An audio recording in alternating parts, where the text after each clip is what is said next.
Hi guys, this is Andrew and welcome to another video on AF's web tutorials. In this video, I'd like to show you how could we manage user defaults in an iOS application. We could use user default to save small portions of data in an iOS applications. If you need to save just preferences for your theme, or you just need to save true false value or some basic integer, using core data is a little bit overwhelming, so in this case we could make use of user defaults.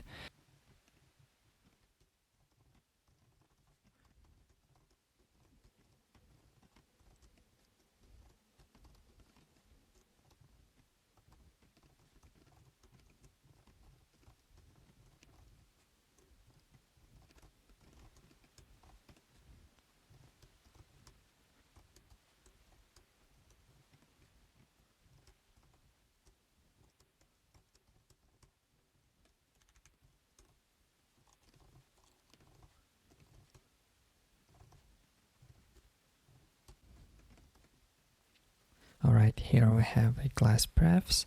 We're gonna be using it like a singleton, and we can easily assign and retrieve data across our entire application. And you can use it like following. If you need to save some data, you just call prefs shared. For instance, we want to save test int equals 10, and to retrieve the data you call it prefs shared and test int. Just test it, and here we have our return 10. If you find this video useful, give it a like, consider subscribing to this channel for more videos, and I'll see you next episode. Goodbye.